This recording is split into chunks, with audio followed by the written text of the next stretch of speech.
Yeah. Mm. It's a shame. It's a shame that you can't sort of rub in their faces how successful you became because of that. Yeah, with the bagarks. Hello, Facebookians, YouTubians, whoever else is out there. We're going to launch straight into it because we have a lot to get through today. And very little time to get through it all. We do have very little time to get through it. Yep. All right. Hello, and welcome to The Pouch, the relentless Curlew scream of podcast that aims to take a not-so-serious look at the week in Australian news and politics. I'm Greg. I'll stick by my umbrellas are for wimps philosophy until the day I drown savage. And I'm Jake. I agree with Clive Palmer. The fact that Labor aren't talking about and don't have a policy for a death tax definitely means there is a death tax worth spending $64 million on promoting Far Wharton. On today's episode, we talk leadership, getting on the beers, and so much more. And Jake, while we're as snug as a bug in this proverbial rug, I want to know how much sleep you've had based on staying up for the Queensland election. Exactly as much as I need in order to do two podcasts in a row. That's right. That's right. Greg, what is a relentless curlew scream? Do you know what a curlew is? I don't know what a curlew is. Jake, I'm pretty confident we've just lost all our listeners. They're gone. They're gone. I'll explain to that after this. It's right. That horrific.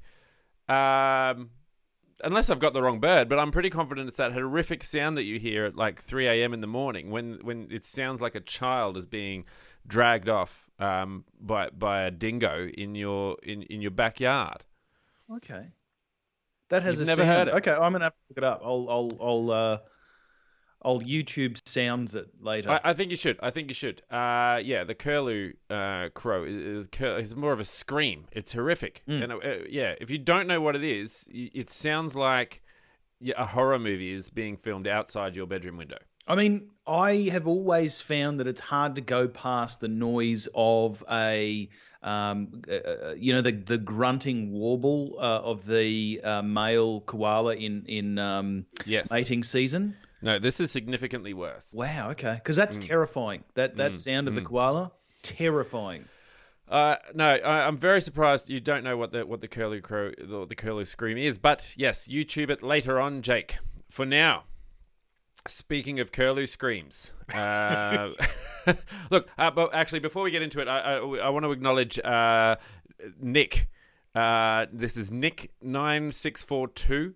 Oh yes, 9642. Yep. Yeah, we have 9,641 other Nicks who listen to the podcast, and he's Nick 9,642. Yep. So he's right up there, and he's certainly one of our favorite Nicks. Yeah. We spoke about him a little while ago. He's an avid listener of the show. He rated us 1 star for the daily shows. We said, look, that might be a bit harsh. Might be a bit cruel.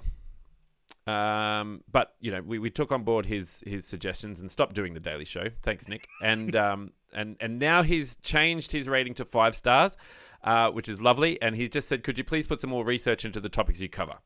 Yes, we can. Yep. We can definitely put more research into the topics I would say that the topic that he referenced, he'd said, so this is in reference to the ACT Parliament election. Yeah. But that last sentence, he refers to us potentially just looking at the ABC. The ABC headlines is what he said. I've got great news for you. We didn't even look at that. We just remembered at the last second that there was an ACT election, and decided that we would talk about it there. So I can absolutely assure you we did not even look at the ABC headlines. That's right. You're wrong, Nick.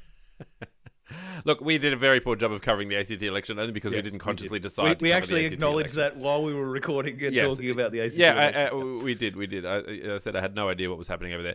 But let's so thanks, Nick, for changing that to 5 stars. We do really appreciate it.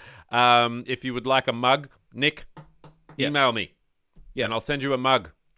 Yeah. Okay, we have Pouch As the they Podcast say in mug. the ACT, I don't even have a Pouch the act. Podcast mug here. I bought 2 of them and they're gone. Oh, nice. I bought one.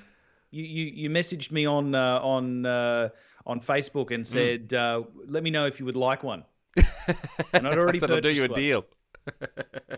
But yeah, look, basically, really, if Nick, if you want a mug, email me. I'll send you a mug. I'll send you a Pouch Podcast mug, and I'll have one on display soon too. Now, Jake, you have an election. You had an election. It's all done and dusted. Clive Palmer is now your premier. He would like to be known. He wasn't running. He would like to be known as the Sultan, from what I understand. The Sultan of Swing. The Sultan of Mining? Anyway. Maybe. Yeah. Maybe. At least I did something. Okay, so well he didn't his party didn't fare very well. His party in the last few elections that he has that his party has stood for has not really had any intention of electing any members, which is, quite disingenuous, but essentially and this is probably arguable. This is probably an arguable point. But it seems that the sole purpose of Palmer for the last couple of elections, or for Unite Australia Party, which is the name of his party, was to vote mine, essentially to preference mine votes for the Liberal National Party. And I mean, that was widely acknowledged. It was widely talked about following the last federal election and the preference mining that went on there with an enormous number of candidates that will run pretty well right across the country, and the enormous amount of money that was spent on the election by the United Australia Party. More than any other candidate, according to the news I was reading with this exactly morning. 0 elected. There was this claim, and I messaged Greg throughout the week because I'd received a series of text messages on a, quote, death tax that the Labor Party was supposedly, if you believe Palmer or mineralogy, who could that be? I do. But look, if you could believe him, those text messages were sent out to pretty well every Queenslander with a phone number, with a mobile phone number, about Labor supposedly bringing in a death tax, and there was 2 text messages, which is substantial. Yes, no death tax, there was none, and when Palmer's wife, who was running in a seat, was asked by the media, where is your evidence that there is a death tax that Labor is bringing in? Her response was, well, where's your evidence that they're not bringing one in? That's right. Yeah. That's right. It's the old teapot in the sky argument, isn't it, Jake? You can't prove that there isn't a China teapot orbiting the sun right now. Zadina Morrison from England has said good evening from England. Yes, good evening. Yes, good evening from England. Good morning from Australia. Now, speaking of the Queensland election, Jake, you have Labor. Labor has clinched the government in election, expected to win the required 47 seats. Yep. For a majority government, which was a big thing in the lead up to the election. Well, actually, it's probably a big thing in the lead up to just about every election, because essentially, if you have a minority government, then you have to negotiate with the crossbench on particularly the independent and minor parties for people to essentially form a coalition with you in order to form government. Who wants to do that? Well, it's rarely palatable, because essentially it means that you can't do all the stuff that you promised you were going to do. It means that you have to do some of the stuff and negotiate with a bunch of other people in order to pass the other stuff that they want to do.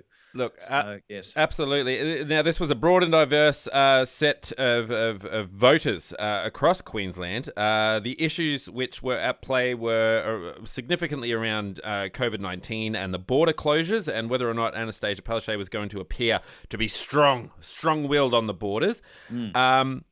Also at play, Jake, was the topic that we covered in significant detail, the one that we did actually research, which was the Townsville and Cairns curfews.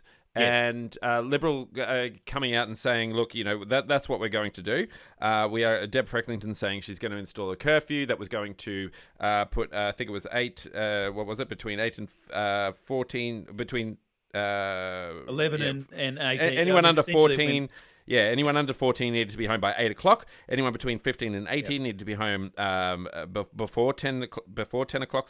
If they were out, they were going to get a $250 fine. The parents were going to get a $250 fine. Yeah, the parents were going to get a $250 fine, which is just, I suppose we can call it ludicrous now, Jake, because it's just a horrific punishment for families who are already struggling. Well, it was interesting. One of the headline articles that came out, during the election, during the election counting. So during the counting that occurred last night was, quote, "Well, it's clear that Townsville doesn't care about crime," which is just bizarre. I mean, look, people would care about doing it the right way, and a willy-nilly curfew, Jake, was never going to cut the proverbial mustard, as they say in Townsville. Well, unless there's evidence to suggest that such a proposal would work, and unfortunately, it seems that there are other programs that are more successful, that are less punitive towards the parents as well, and re-engage youth. We actually spoke about another youth program, which was youth engagement on the Good News episode. Exactly, So, and that's anyway. the problem, right? The experiment has been run.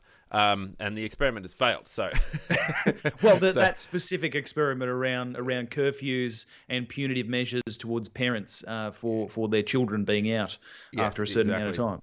Exactly. And it also the one thing that I don't think we talked about as well is that it does preclude the premise that there are some kids who are unsafe at home, and that's an important thing to note. And they may not feel comfortable comfortable speaking to a police officer when they are picked up outside of the curfew. Anyway, they're all things. Yeah, you're right. That's such a good point, and not something that I'd thought about either. So that's a really good point. Now, Townsville had a swing of 2.7%. Interestingly enough, when you go on the ABC website to have a look at all the electorates, Townsville was listed as the most marginal Labor electorate. So if the voices could be heard anywhere, it was going to be there. And they had a swing of 2.7% towards Labor. So Labor's Scott Stewart is returning there. Cairns... Sorry, go on. Yep. No, you're right. Look, there was... It's really interesting. I was just going to provide a little bit of context because the vote for One Nation was down just about right across Queensland. So they've returned, I think, two members. Yeah. But the primary and I think preference votes for One Nation were down significantly right across the state. And so when we're talking about the swing towards one party or another, you do need to take into account that it's not necessarily people from Labor voting for Liberal or people who would normally vote Liberal voting for Labor. It's potentially a swing away from One Nation to one of those major parties. All right, that's a really interesting point. That's good to know as well, because my understanding is that Liberals were going to give their preferences to One Nation, and we're putting Greens. It's all seat by last? seat. It's all seat by seat. One of the ones that we'll talk about is Jackie Trad, who lost her seat. And there was a decision made by the Liberal National Party in that specific seat of South Brisbane, where the LNP decided to preference the Greens, which seems a bit of an interesting choice for preference selection in that seat. And as a consequence, Jackie Trad, the former Deputy Premier, was kicked out in favour of a Greens member, Amy McMahon. All right, well, let's get back to Jackie Trad in a second. I just want to touch on Cairns, which was the other town that had the other city, that had the curfew proposal, and that had a swing of 5.1% to the ALP. It wasn't listed as a marginal seat, but so Michael Healy from the ALP gets to keep that one. So Townsville and Cairns, who had one of the sort of issues outside of COVID-19, I guess you could say, interestingly enough, had a massive swing towards Labor. Yeah, and I don't know. It's interesting. There'll be, I'm sure, a lot of analysis that we can probably talk about in coming weeks. But I do question the amount to which that curfew proposal or policy impacted the vote. I dare say that as a tourist town, Cairns and Townsville to a certain extent as well, with Magnetic Island, etc. For those two areas, for those two regions, I wonder whether it was people recognising that that proposal was a bit tokenistic, and thus, there wasn't too many proposals for that actual area from the LNP, or whether those tourist towns were just wanting to get, they were appreciative of the fact that, now that the lockdown has essentially ended for Queensland because of the strong leadership on COVID-19 and keeping our borders essentially shut. That largely the tourism industry is going to have that opportunity to open back up relatively soon. Yeah, it's an interesting one. It is a very interesting one. And so just updated 8 minutes ago, apparently. So ALP have got 49 seats, predicted to win 52. They needed 47 to win. So that is what you would refer to as a landslide. Is it? Yeah. A red wave. A red wave. Well, there's certainly a couple of green flecks, and I don't know what color. There's some seaweed amongst the waves. I don't know what color the Katter Australia Party. I think they're bright yellow, although that went for Palmer previously. But look, they've got two seats. The Katter Australia Party as well. Which was quite interesting. I think one or two independents as well. Okay. And a couple of One Nation seats as well. So it'll be a really interesting makeup. But quite an interesting outcome. It was an interesting election. There were 93 seats, 12 political parties, and a record 597 candidates. Yeah. 144 more candidates than in 2017. Everyone's getting into politics, Jake. Everyone's doing it. And one more side note, in a funny comment. Well, it didn't mean it to be funny, but I thought it was pretty funny. I've got here Anthony Chisholm in a spookily Halloween-related comment, credited Anastasia Palaszczuk with bringing Labor back from the dead on Halloween. So Labor's the zombie vote is big. The zombie vote is big. I would say that the vote from the living was probably bigger, and the vote from the living is potentially a comment on the management, the leadership that was shown around COVID-19. Well, you would, Jake. You would think that the living vote. Your biases are showing. All right. This is an interesting thing. I've always been a swing voter. I've always voted on the issues. You're a lunatic. It's an Australian Jake. I completely agree. I completely agree. But I do want to talk a little bit about Jackie Trad, because she was a bit of a powerhouse pretty well since 2015 when both her and Anastasia Palaszczuk won back office from the Campbell Newman government, the LNP government previous to that. Her predecessor, Jackie Trad's predecessor, was the former leader, Anna Bligh, that succeeded Peter Beattie previous to that. So, so she was pretty high up in the ranks. How high up did she make it? She was deputy premier, and she was treasurer. For a significant amount of time, pretty well since 2015. But she also held a bunch of other positions, ministerial portfolios. She had the infrastructure, planning, transport, Aboriginal and Torres Strait Islander partnerships, the Treasury, of course, and again, as I said, the role of deputy premier.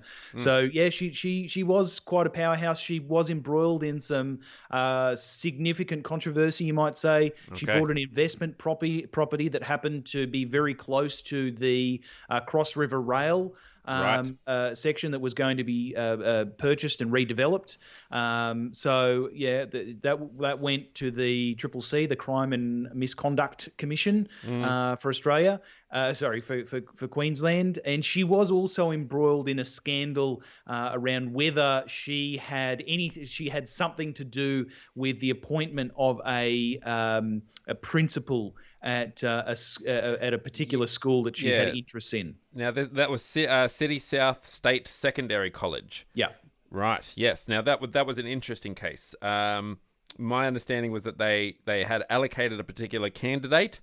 Then they re-advertised that after Jackie had met with both the candidates. they re-advertised it, citing that now their enrollments were going to go up to 1,600 or something like that. So they needed to re-advertise the position because it was now a larger promotional position. And then the other candidate got it. So it was embroiled. She was embroiled in controversy. Well, she was, and which was interesting for someone who didn't hold the the education ministerial portfolio. So it right. was. Is that what the controversy was? Yes. Okay. No. It was. It seemed like the controversy was directly related to what seemed to be her intervention on in the appointment of this role. So yeah, it was very wonky. I'm not sure that any misconduct was actually found to have occurred. Yeah, I think on both charges she was not. No misconduct was found. Certainly, yeah. So, well, definitely on the Cross River Rail account, I think she ended up selling the property, but she wasn't found to have conducted any misconduct. But yeah, it was either way. She was embroiled in that. She lost the deputy premiership, went to Stephen Miles, who was also the health minister. Yeah. And look, by all accounts, she fought a very hard campaign. But it is one that she lost by like there was quite a significant swing both towards the LNP and towards the Greens, and of course, as we mentioned just previously, the LNP decided to preference and Stephen Miles on the ABC last night was referencing the fact that Jackie Trad only lost her position because the LNP decided to preference the Greens in a rather callous measure. Right. Not a direct quote. It was me completely butchering his words, but essentially, it seems that it was quite a calculated decision by the LNP to preference the Greens over Labor.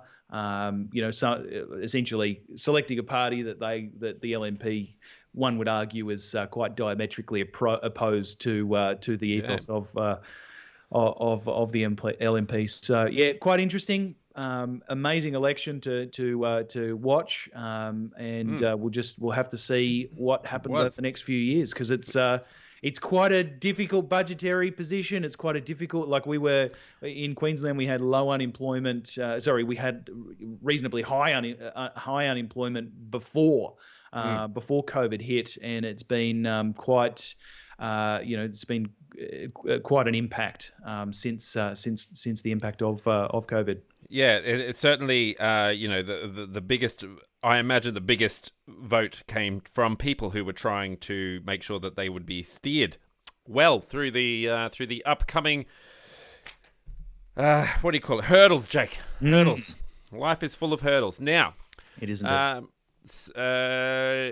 Speaking of hurdles, Jake, Victoria are coming out of their little hurdle shell. Nothing. But I just received a notification saying Victoria has recorded 0 cases. That's at 9:24 a.m. Sunday, November 1st. 0 cases, Jake, which is wonderful news. Obviously, we're not seeing the 0 cases. We're not seeing the result of the opening up of Victoria. We won't see those results for. I presume it's still 1.5 at least weeks, 2 weeks. Yeah, exactly. Okay. Anyway, send us an email, Nick. 4692 but we're getting on the beers, Jake. Yeah, it was quite an interesting one on the last daily press briefing that Victoria Premier Daniel Andrews gave. He was asked, and this is an interesting one.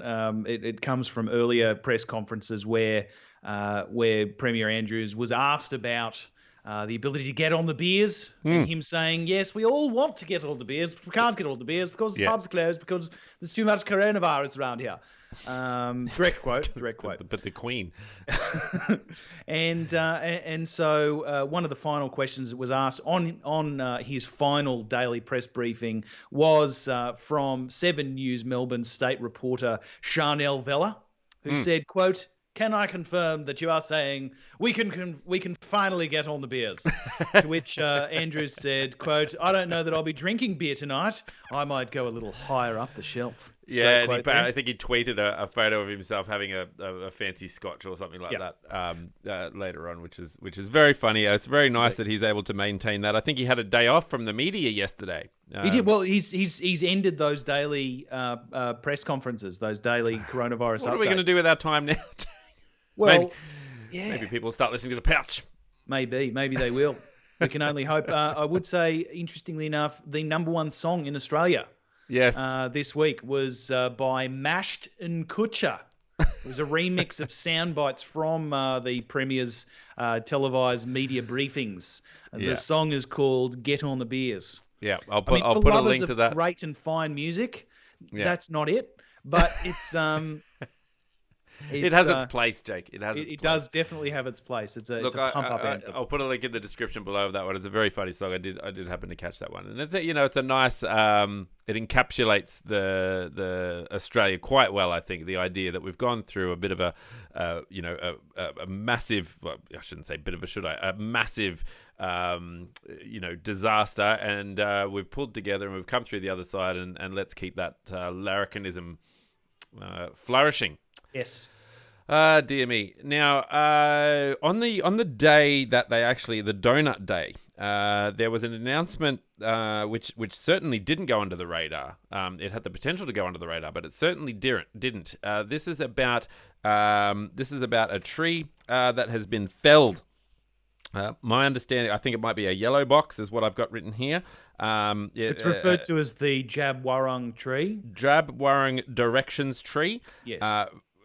So according to a lot of local community members, very, very significant for the Jabwarong community there. Talk us through what happened, Jake. How did this tree get felled? Well, there are a series of these trees that are directly linked to the songs and stories of the local Indigenous people, the Jabwarong. Mm-hmm. And the trees tie them to the nearby areas known as the Black Cockatoo Dreaming Site, and to the Hopkins River, the Mount Langigaran. And I'm probably pronouncing that last one incorrectly. Yeah, okay, that's all right. And there is there's a particular connection to the eel dreaming stories. Now, this is all tied to the creation of a highway, essentially through that area of Victoria. Essentially, there's it's been stated over many years now that there are significant amounts of deaths that occur on that stretch of road that they're now replacing. I have read stories that there's not a significant amount of time that is saved by the introduction of this new highway, right? Or necessarily that there is a potential to curb the number of deaths. But certainly this is one of those things where this is a sacred site, and if you are taken to the premise that we should be protecting as many sacred sites as possible, rather than necessarily negotiating to remove them, destroy them, etc. This sacred site is being destroyed as a result of the introduction of this highway. Mm-hmm. If you are of the persuasion that suggests that we should be saving these sites, then this was a travesty. You're right, and Daniel Andrews has certainly emphasised the fact that processes were followed. Now, those processes involved a submission to the Eastern Maar Aboriginal Corporation, which is it's a registered Aboriginal party with stakes in the Victorian government, and they make they sort of have input and make a decision about what's culturally significant. Apparently, this tree didn't meet that criteria to be considered culturally significant enough to not be chopped down. One of the interesting things is that they actually have the Jabwarong Embassy, which protests at that particular site since, I think, 2018, possibly even earlier than that. Now, the people who were there obviously got they called themselves into action when the tree was being cut down, and 50 people were arrested, Jake. 50 people arrested as a result of trying to protect this tree. and the government basically saying, look, we followed the processes. We made that submission to the Eastern Mar Aboriginal Corporation. And there's some arguments for and against, obviously, why it wouldn't be considered culturally significant. Yeah. And then also saying, because like you mentioned, the deaths as well. So saying that because there were so many deaths, this tree is just going to be, it's in the way, basically. It is, yeah, and to quote directly from the Guardian article that I'm taking a bit of information from, quote, after protracted negotiations, an agreement was reached last year between the state government and the Eastern Mar Aboriginal Corporation, the registered Aboriginal party for the area, to protect 15 trees in total. The trees were to be protected during the roadworks and were clearly labelled with their coordinates, and a buffer zone was established. And invariably, the loss of I believe it's only one tree that was felled. I'm not certain that there were more to go, but yeah, certainly there's a reasonable number of protesters there. I believe that there were lawyers and media was on site during the arrest and removal of people. It's one of those things. It should cause pause with everyone. These are the First Nations people. This is a land that is this is an area that is culturally significant. It ties them to their stories. Whether or not you fall on the side of protectionism around those sites or not, invariably it should. This is the history of the people. We don't knock down culturally significant, 1,000-year-old churches, and potentially we should reconsider doing the same for this culture, which is the longest living culture on the earth. Yeah, and to back up to that one, Jake, that's not a saying, but anyway, tag on to what you're saying, it is important to note that the Jabwarong people have won an injunction to halt the roadworks and protect those significant trees. So it says here, this is in the Guardian as well, from the Associated Press, the Victorian government has been ordered to stop work for 3 weeks on a highway duplication in the state's west that local Indigenous leaders say threatens culturally significant trees. Transport authorities on Thursday offered to halt major works on Jabwarong cultural sites as a legal battle over the highway duplication on sacred land escalated. So that has been stopped for at least 3 weeks while everyone gathers their thoughts and gathers their arguments and puts that through. I must say, I probably feel for the road, the people that have been called in to do the construction on this job, because essentially what that means is for the next 3 weeks they're not allowed to take other contracts. They're sitting and waiting. Most likely not being paid, because most of the time these massive projects are paid in installments at milestone periods, and they because it's been halted, they can't take any other contracts, because essentially this is the contract that they've tendered for and won. Look, I really feel for the people, doing the construction, as much as I feel for the local Indigenous people as well. It is. It's really multifaceted, isn't it? It is. It is, and at least we live in an age too where these things are being highly considered, and it's not just sort of, we're not just sort of plowing through and doing it willy nilly, as I've said in the past. All right. So, Jake, Greg, talk me through which story would you like to do now? I reckon we go to 3.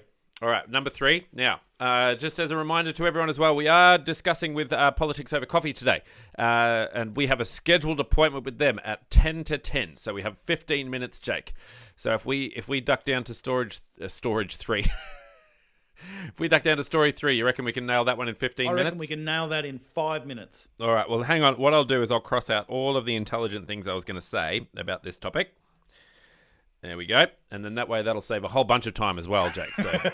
No, I think we can certainly spend more time on this one and less time on the next one anyway. But this one... The next story is about why Greg's wearing his jacket. All right, so this is about Morrison. Yeah, It's talk us through. fantastic. Tell me. Well, Tell me. yeah. Look, this is quite interesting. So over the last 2 weeks, we've had a number of over the last week essentially, we've had a bunch of countries who have come out and said that they will strive for net zero emissions by 2050. That includes Japan, which is one of Australia's biggest trading partners, and in fact one of our largest gas exporters. And I think we also send quite a lot of coal to them as well. Yes, we also send a lot of money to Nintendo, Jake. During lockdown, a tremendous amount, and we a lot of our you've totally lost my train of thought there. a lot of other Job countries. Done. So I crossed out all the intelligent things, Jake. I got India as well. One of the countries that we send a huge amount of our coal to have pledged that they're going to be working towards a zero emissions plan. The Prime Minister of Britain, Boris Johnson, has personally made a phone call to Scott Morrison. He loves it. Saying that he is encouraging Australia to do more to lower emissions. In a phone call. He did, yeah, in a phone call. He said, "God, you got to curb this stuff." He said, "Scott, what are you doing, mate?" Scotty, come on, buddy, let's go. Let's sort this stuff out. And Scott replied, "Okay, Boris." Yeah, exactly. I'm not going to respond to somebody named Boris. I can't hear you, Boris. I'm blowing up a shark. I'm putting up my. I've got to finish building this chook pen, Boris. What is it? Make it quick. Exactly. Emissions. Exactly. I'm doing stuff with my hands. What are you doing, Boris? Well, they're going back into lockdown. That's what they're doing. They are indeed. Yeah. Look. So essentially, our Prime Minister Scott Morrison has been inundated with essentially with phone calls. Both phone call, I would say, as well as news from a number of nations that are essentially saying that not only are they pledging to have net zero emissions by 2050, but the implications of that is that they are likely to not be buying Australian coal and likely also Australian gas by or before that time as well. So both of those things should be weighing on Prime Minister Scott Morrison. But he says he is not worried about our major trading partners and allies committing to stronger climate action. No. Yes. Nor should he be. Of course. Well, interestingly enough, this news all comes on the eve of the Royal Commission to the nation's bushfire crisis was handed down. Yes. And it was publicly released on Friday. And fire survivors travelled to Canberra to beg the government to immediately take more drastic action on climate emergency. So yes, there's lots of heat. There's lots of heavy. There is lots of heat, Jake. Yes, lots of heat. Which is not what we want. I would say that is the most correct statement that you've made all day. Yeah, that was one of the intelligent things I said. I didn't cross that bit out.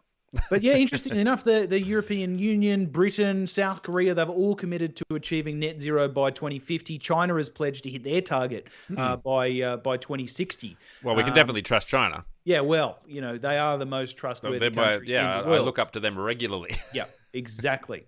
So yes, Morrison declined to commit his party to the same goal, but says that under the terms of the Paris Climate Agreement, Australia would reach net zero sometime in the second half of this century, although there has been a ridiculous amount of commentary around the actual extrapolation of the Australian figures, pointing more towards next century as opposed to the latter half of it. Anyway, yeah. The whole premise of moving towards this by the second half of the century puts us on a trajectory to not doing a whole lot of actual action.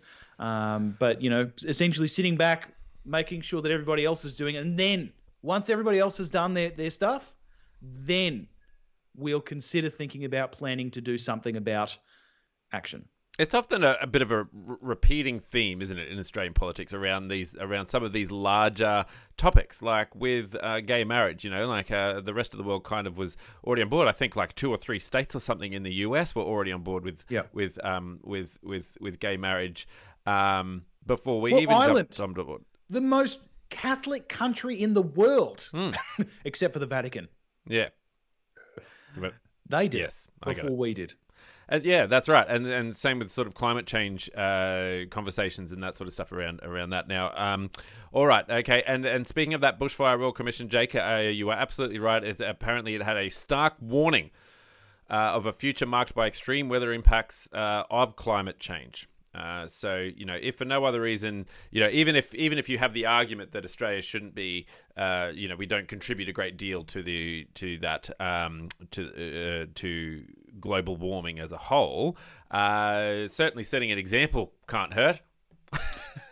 No, I do agree with that. I feel, aside from setting an example, which, I'm not sure that we're necessarily in a position to set a huge example for anyone except for very small nations. Yeah, and that all adds up. That includes that probably includes New Zealand. But I also think that it's a tremendous missed opportunity. And, I prefer to always go back to the economic argument for change, if there is one. And in this case, there is a massive economic argument for doing things like creating solar thermal plants all around North Australia, and piping our electricity over to Asia, and exporting actual electricity rather than sending off gas and coal, actually pumping electricity. Or we could do something like use those solar thermal plants to split hydrogen out of water and export hydrogen. Or we could It sounds like policy on the fly, Jake.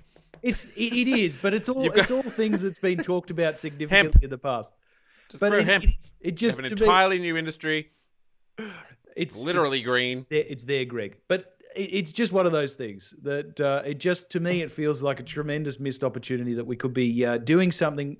The whole premise of keeping our mines operating and our coal-fired power plants operating is we need to keep people in jobs. We need to keep our industry moving. It's all about the transition, and all of that 100% makes sense. But at the same time, we could also be doing something in the green energy space, and we're not. And to me, as someone who is economically minded, it just feels like a tremendous missed opportunity. All right. Well, I'm sure our listeners have something to say about that. If you do have something to say about that, please feel free to send us an email at thepouchthepodcast.com, or just do what Nick9642 does and fluctuate on your ratings while leaving comments. 1 and 5 stars. That's fine. It works. You got two birds with one stone, right? Yeah. You can leave a comment, and you can rate us, and you'll still get it read out on the show. Awesome. Now, Jake, I'm mindful of the time. We do have a date with the boys from Politics Over Coffee. That's right. Let's skip the last story. In 7 minutes. And due to my ramblings, it usually takes us 15 minutes to wrap up the show. So that's all right. Let's wrap away.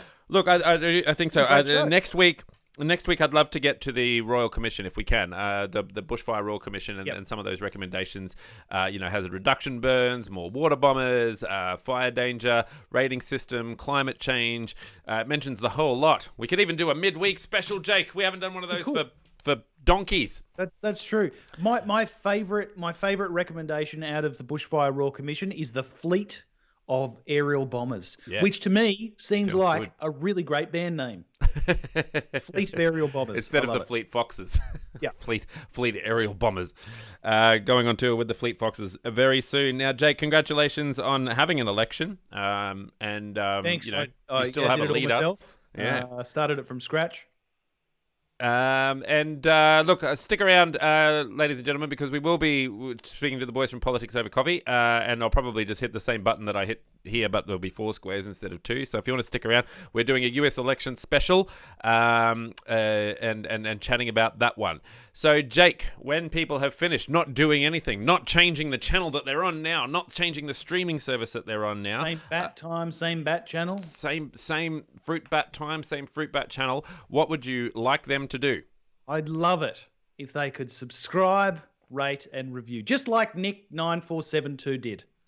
I don't think we're that high, Jack. I don't think we have that many Nicks. I think it was a different. a different Nick. We got a few Nicks. Am I referring to a different Nick? Yeah, we got a few Nicks since. We've got a few more nicks since the beginning of the show. Yes, and if you'd like to share the love, you can do so by telling your friends, families, and foes to head to thepouchthepodcast.com where they can choose their favourite podcast player of choice. If you want a sticker or a mug, send me an email, and I'll send you a sticker or a mug. Or it'll be a mystery. Sticker or mug. I love it. Stick a raw mug or stick a more. Anyway, yes, you could also do the Patreon. What's the Patreon? The Patreon is thepatreon.com/Taylor Swift.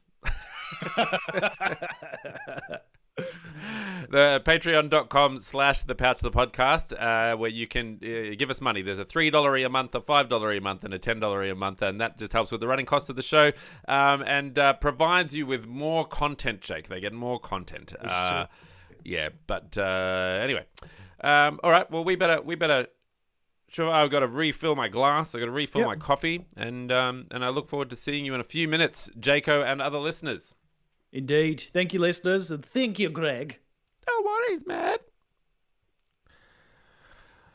And we're not off yet, Jake, because I can't find the button. The finish button was hiding behind my thing.